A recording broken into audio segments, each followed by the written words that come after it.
इस देश ने बनाई भगवान गणेश की सबसे बड़ी प्रतिमा। कहाँ स्थापित है गणेश जी की सबसे ऊंची प्रतिमा? भारत के अलावा और कहाँ के लोग करते हैं गणेश जी की पूजा? आखिर कहाँ स्थित है 13 मंजिला इमारत जितनी ऊंची गणेश जी की प्रतिमा? इस प्रतिमा से क्यों तूफान भी डरता है? ऐसी गणेश जी की प्रतिमा कहाँ है? आप सोच रहे होंगे भारत में ही कहीं होगी, पर आपको बता दें गणेश जी की सबसे बड़ी प्रतिमा भारत में नहीं है। जहां एक और भारत में रहकर भी कुछ भारतीय रामायण को काल्पनिक बताते हैं, वहीं इस देश ने रामायण को राष्ट्रीय ग्रंथ बना रखा है। इस हिंदू राष्ट्र की और भी बातें जानने के लिए वीडियो को अंत तक देखें तथा आप इस चैनल पर नए हैं तो चैनल को सब्सक्राइब जरूर करें। गणेश जी की यह विशाल प्रतिमा थाईलैंड के खिलांग खुएन शहर में स्थापित है। इस शहर को सिटी ऑफ गणेश भी कहते हैं। 40,000 वर्ग मीटर में फैले गणेश इंटरनेशनल पार्क में लगी भगवान गणेश की प्रतिमा की ऊंचाई 40 मीटर यानी 131 फीट है। 13 मंजिला इमारत जितनी ऊंची यह प्रतिमा पूरी तरह से कांसे से निर्मित है और पूरे विश्व में अभी तक की सबसे ऊंची गणेश प्रतिमा है। यह बात अलग है कि उत्तर प्रदेश के संभल जिले के चंदोसी में बन रही गणेश जी की प्रतिमा 131 फीट ऊंची होगी, जो कि पिछले 12 वर्षों से निर्माणाधीन है। यह अभी तक पूरी तरह से बनी नहीं है, इसलिए अभी तक थाईलैंड की गणेश प्रतिमा को ही विश्व की सबसे बड़ी गणेश प्रतिमा माना जाता है।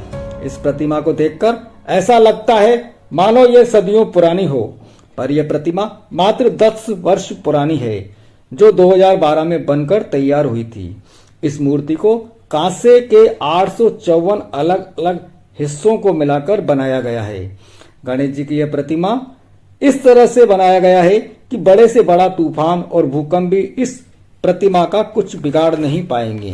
दक्षिण पूर्व एशिया का देश थाईलैंड मूलतः बौद्ध धर्म को माना जाता है, पर यहाँ के निवासियों ने अपने अतीत हिंदू धर्म को भी अपनाए रखा है तथा सनातन धर्म में बहुत आस्था रखता है। बौद्ध होने के बावजूद थाईलैंड के लोग न केवल हिंदू देवी देवताओं में गहरी आस्था रखते हैं, बल्कि अपने राजा को भी राम का वंशज मानकर उसे विष्णु के अवतार होने की संज्ञा देते हैं। अगर ये कहा जाए कि थाईलैंड में आज भी राम राज्य है तो ये गलत नहीं होगा। थाईलैंड एक संवैधानिक लोकतांत्रिक देश है। बावजूद इसके वहां के राजा को भगवान श्री राम का वंशज मानकर उसको उसी प्रकार सम्मान दिया जाता है जैसे भगवान को दिया जाता है। थाईलैंड में भगवान राम के छोटे पुत्र कुश के वंशज सम्राट भूमिबल अतुलित राज्य कर रहे हैं। राम के पुत्र कुश को राज्य के बंटवारे में भारत का पूर्वी भाग मिला था। राजा बनने के बाद कुश ने अपना राज्य पूर्व की तरफ फैलाया। थाईलैंड में आज जो राजा है वह उसी वंश के हैं। उसे वंश चक्रीय कहा जाता है। थाईलैंड की राजधानी बैंकॉक को महेंद्र अयोध्या भी कहते हैं।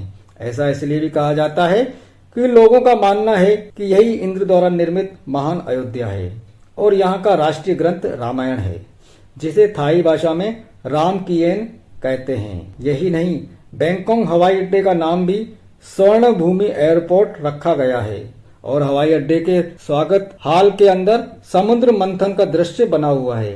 एयरपोर्ट से आप बैंकॉक शहर की ओर बढ़ते हैं तब आपको राम स्ट्रीट और अशोक स्ट्रीट जैसे साइन बोर्ड दिखाई देने लगते हैं।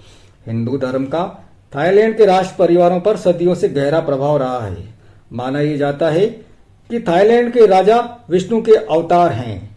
इसी भावना का सम्मान करते हुए थाईलैंड का राष्ट्रीय प्रतीक चिन्ह भगवान विष्णु का वाहन गरुड़ है। थाईलैंड में राज परिवार अयोध्या नामक शहर में रहता है, जो बैंकॉक से 60 किलोमीटर दूर है। सनातन धर्म के इसी तरह के अनछुए पहलुओं को जानने के लिए हमारे इस चैनल को सब्सक्राइब जरूर करें तथा वीडियो पसंद आया हो तो इसे शेयर भी करें। जय श्री राम।